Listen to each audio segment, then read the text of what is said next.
morning we're talking with Stephen Andrews. Stephen Andrews is a resident at the Montefiore home in Randwick in Sydney.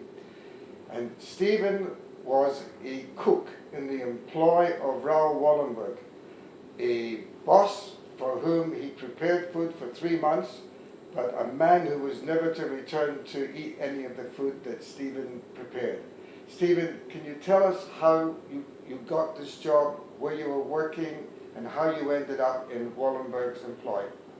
A nephew of my late mother was working for Wallenberg, and Wallenberg mentioned that he needs someone to help him, to look after him, because he is so busy.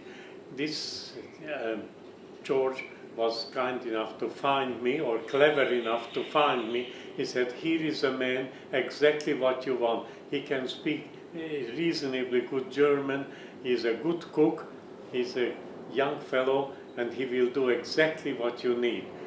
Get him. That's exactly what happened, and I was invited, and I lived in his house, which was on the Buda side of Budapest, the elite section, something like Rose Bay in Sydney, New South Wales.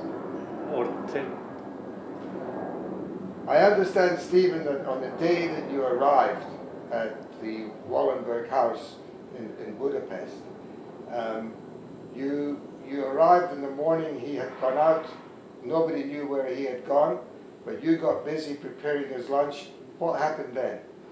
We cooked his lunch and waited for him to come back, because he said he's just going out to see someone or something and comes back for lunch, which he never did. Unfortunately, he gone, and nobody could ever find him or his driver. They both gone.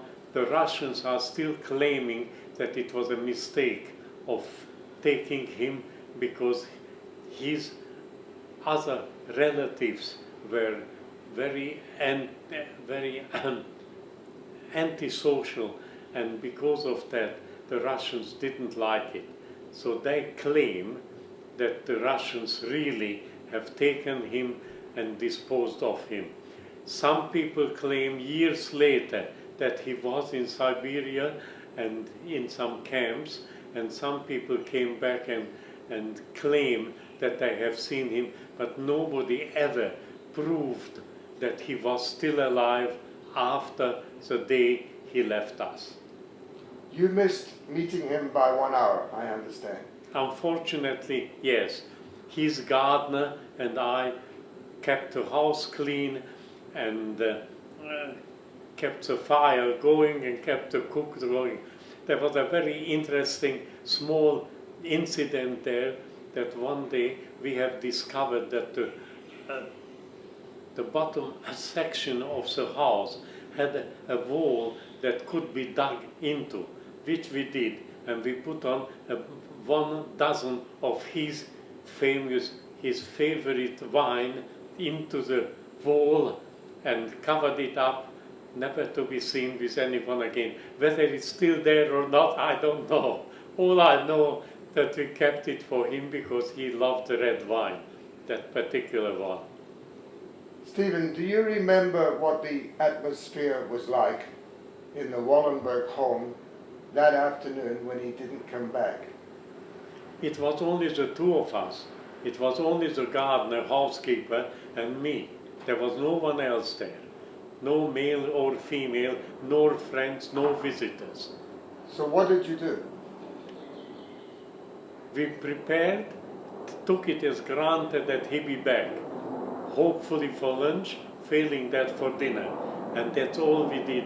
Kept the house clean, nice, and because of that it was, we took it as granted that he's just out for an hour or two and comes back, and we most anxiously waited for him to come back. Unfortunately, he never did. And you did this for 3 months? Yes.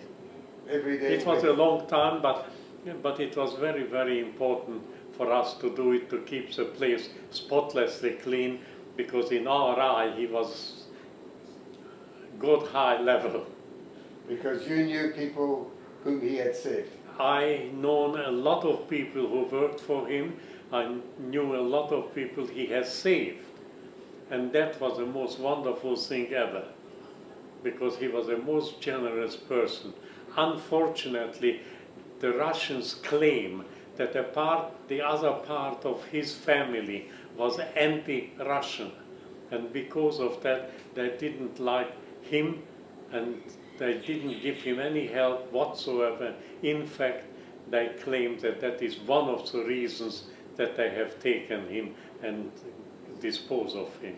Was There this is one still of- an argument, even today, there is still an argument whether people have seen him in Russia, in Siberia or not, after he has gone. Was this a very sad day for you when you gave up 3 Definitely. months later? Definitely yes.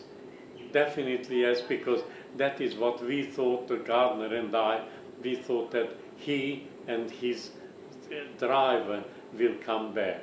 And all the other people who used to help him and work with him were all very, very upset and kept asking us, but there was no way we could any answer because we didn't know more than they did. That's the situation as it stands. We've been talking this morning with Stephen Andrews, a man who really did wait for Wallenberg, a wait that was in vain. Thank you very much, Stephen.